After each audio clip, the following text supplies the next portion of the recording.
C'était une journée normale pour Yokoya, qui traînait et dormait jusqu'à midi, mais soudain, quelqu'un sonna à sa porte, le forçant à se lever. Lorsqu'il se rend à la porte et regarde à travers la caméra, il voit une domestique qui ressemble à Emo violet et vert gardant, lui demandant de l'embaucher comme femme de ménage. Après que Yokoya l'a laissé entrer, il l'invitait à s'asseoir sur son canapé, lui offre une boisson, et commence à penser qu'elle est soit là pour lui voler ses reins, soit pour lui vendre une poudre blanche magique. Il lui demande quelles sont ses expériences passées en tant que domestique, mais au lieu de répondre, elle lui raconte qu'elle était auparavant une tueuse à gages qui ciblait les personnes se rebellant contre son maître, le même maître qu'il a envoyé ici.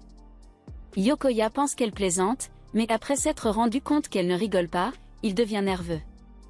Il lui demande des détails sur son patron et ses liens avec sa famille, et elle commence à expliquer comment son patron possédait un jour un poisson rouge qui a eu un bébé qui s'est transformé en chien et qui a cherché Nemo, et cet individu était l'ami de la mère de Yokoya. Yokoya, frustré, lui frappe la main, mais se rend vite compte qu'il a commis une erreur, risquant de la mettre en colère, alors il change de sujet et lui demande quelle est sa méthode préférée pour assassiner des gens. Ils sortent ensuite, et elle sort ses couteaux, fait un saut périlleux arrière, et les lance avec précision sur un arbre, montrant ainsi sa spécialité, le lancer de couteau. Elle sourit fièrement et explique que le lancer de couteau n'est qu'une de ses nombreuses compétences en tant que tueuse à gages.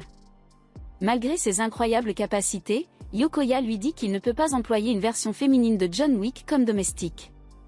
Bien que cela la contrarie, elle comprend sa décision, s'excuse d'avoir pris de son précieux temps, et s'en va. Alors qu'elle passe la porte, Yokoya tombe à genoux, abasourdi par ce qui vient de se passer, mais lorsqu'il baisse les yeux, il trouve quelque chose. Pendant ce temps, la domestique marche seule, sans but. Elle se demande ce qu'elle doit faire ensuite.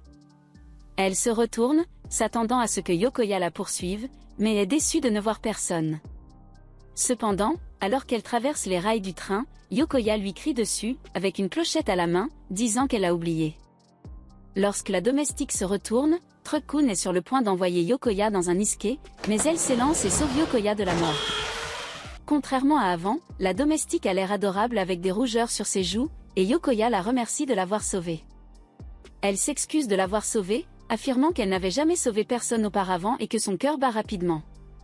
Yokoya lui tend la clochette, et elle le remercie de la lui avoir rendue avant de repartir. Cependant, alors qu'elle s'éloigne, Yokoya change d'avis et lui dit qu'il a besoin de son aide pour faire le ménage.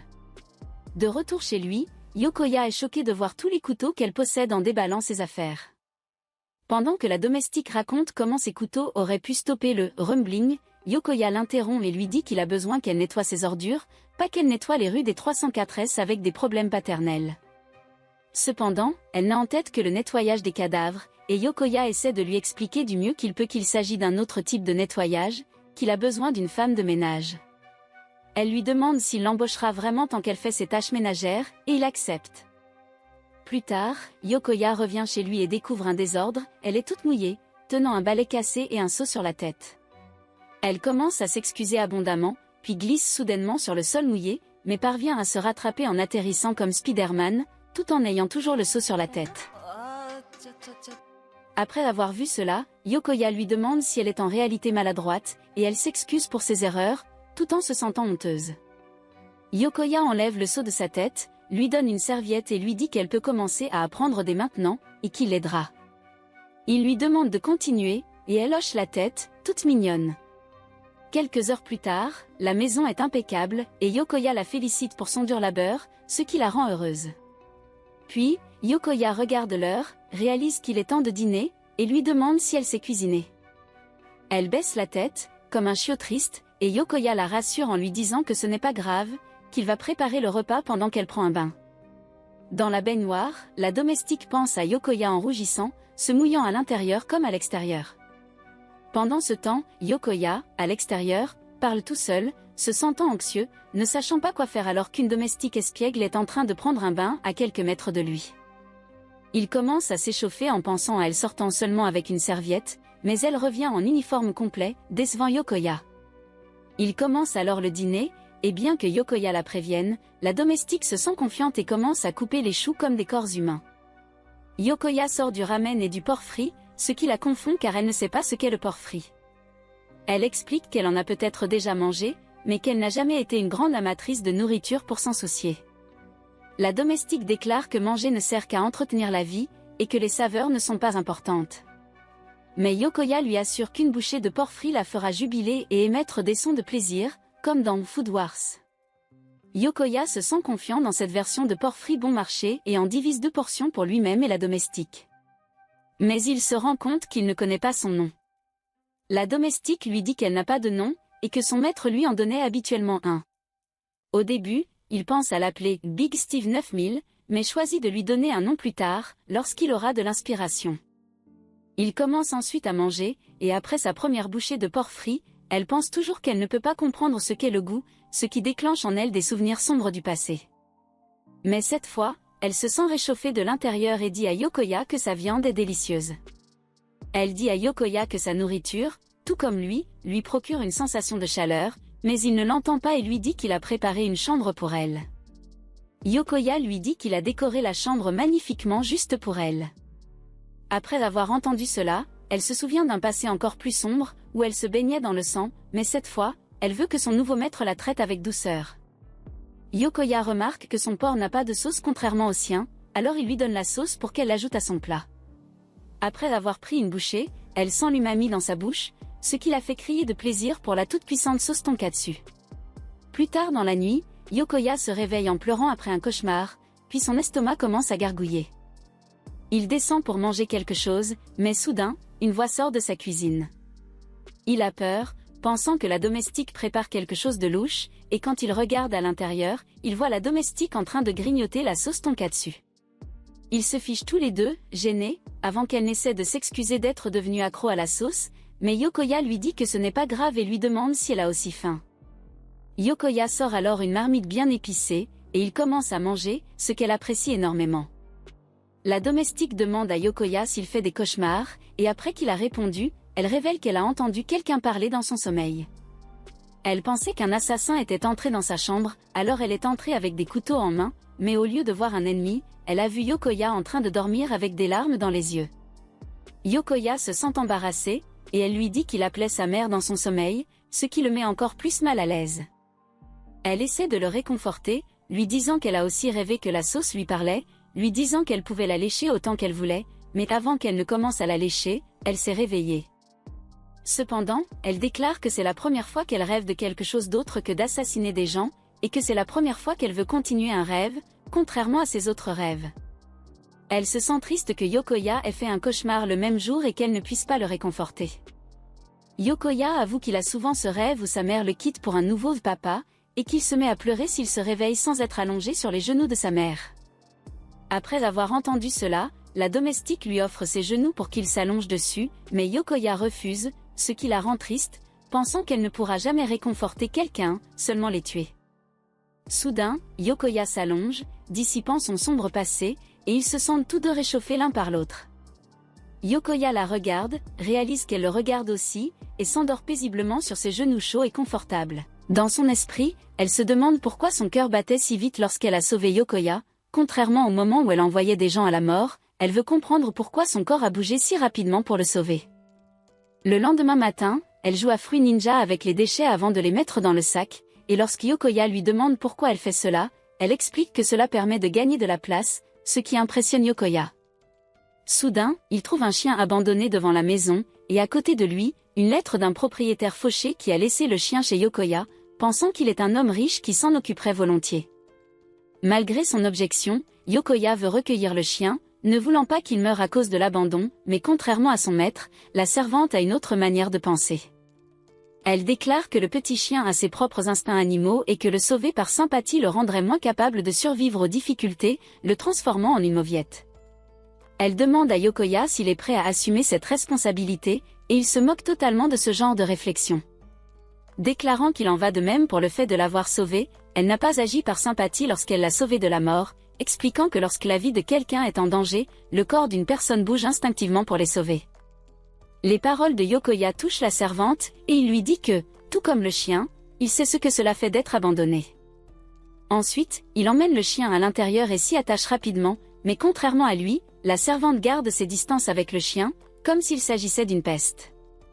Yokoya essaie de lui proposer de toucher la petite bête, mais elle s'en éloigne, et après avoir vu sa réaction, Yokoya se rend compte qu'elle a peur des chiens.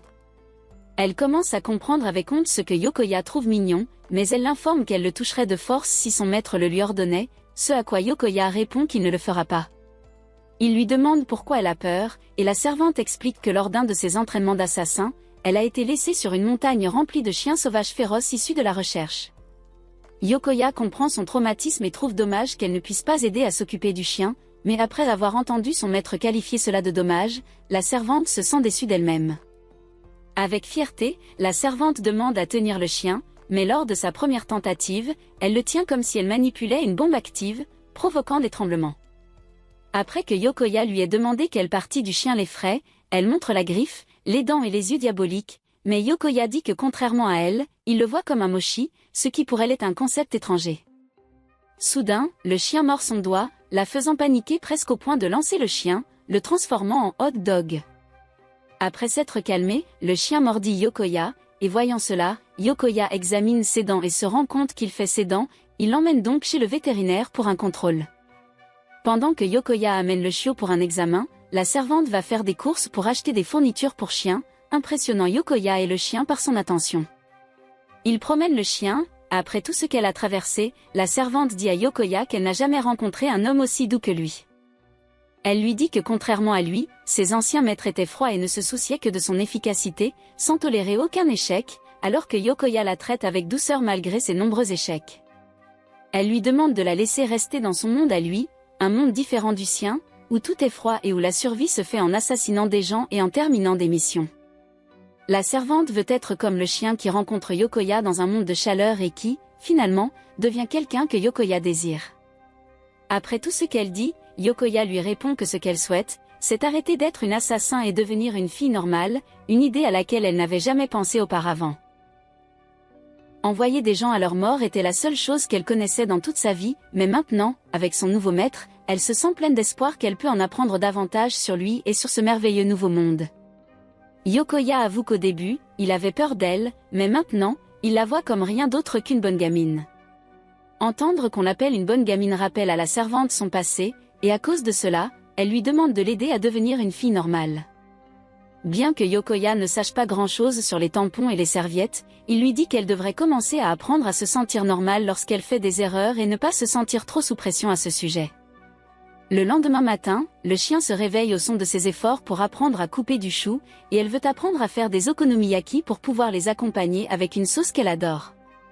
Soudain, le chien se téléporte à sa jambe, la faisant paniquer, ne croyant pas qu'un chien normal puisse se glisser derrière elle, une assassin. L'estomac du chien grogne, et réalisant qu'il a faim, elle lui donne de la nourriture pour chien. Alors que le chien se régale avec la nourriture, elle essaie de le toucher, mais s'arrête quand Yokoya apparaît. Il commence à caresser le petit Fluff, et après avoir touché son ventre bien dodu, Yokoya décide de nommer le chien Mochi. Yokoya félicite la servante pour avoir nourri le chien et coupé le chou, lui faisant faire une pirouette avant de louer son travail, ce qui fait rougir la servante. Sur sa jambe, Mochi commence à sauter et demande à jouer, mais Yokoya ne peut pas jouer car il doit préparer le dîner. Cependant, la servante lui dit qu'elle s'en occupera, déclarant qu'elle veut être une fille normale, qui peut croire à ce qu'il dit lorsque Yokoya dit que le chien est une boule de joie. Yokoya utilise son charme de papa et lui dit qu'il croit en elle aussi, la faisant rougir de plaisir et éveillant sa passion. Avec une confiance totale en son maître, la servante commence à toucher le chien, et à chaque caresse, elle commence à se rapprocher de lui, lui faisant des gratouilles au ventre et touchant sa patte. Maintenant, elle comprend que, tout comme Yokoya, qui avait peur d'elle au début, elle commence à faire confiance au petit chien, tout comme Yokoya apprend à lui faire confiance. Au dîner, elle commence à s'exclamer après avoir mangé l'okonomiyaki saucé, et lorsque Yokoya lui propose une deuxième portion, elle essaie de refuser, tandis que son langage corporel montre qu'elle est excitée par son plat crémeux et saucé. Yokoya lui assure que si elle a une demande, elle doit simplement lui demander, et voyant cette opportunité, elle lui demande de lui donner un nom. Yokoya commence à réfléchir et lui demande sa date de naissance, et bien qu'elle ne connaisse pas la date exacte, elle sait que c'était pendant l'hiver. Yokoya a une idée et l'appelle Yuki, tiré de la neige. Cela lui rappelle son ancien patron, qui l'appelait froide, mais contrairement à lui, Yokoya aime la neige parce qu'elle est belle, rappelant à Yuki son passé lorsqu'elle a fabriqué un bonhomme de neige. Yokoya évoque une théorie risquée selon laquelle la neige est aussi chaude lorsqu'elle recouvre un champ, protégeant les graines du froid pour qu'elles finissent par fleurir en belles fleurs grâce à la protection de la neige. Après avoir entendu ces élucubrations et vu le visage souriant de Yokoya, cela amène Yuki à se demander pourquoi tout dans sa vie devient plus chaud et beau lorsqu'elle est à ses côtés. Elle réalise que tant qu'elle reste dans son monde, elle comprendra un jour ce que c'est que d'être normale. Avec sa raison en pleine forme, Yuki remercie Yokoya de lui avoir donné un nom, et elle commence à sourire d'une manière qui la fait briller, ce qui rend Yokoya heureux de la voir sourire normalement. Commentez en dotant le mat si vous voulez une partie 3. Et si vous aimez les résumés d'animes comme celui-ci, regardez cette vidéo juste ici.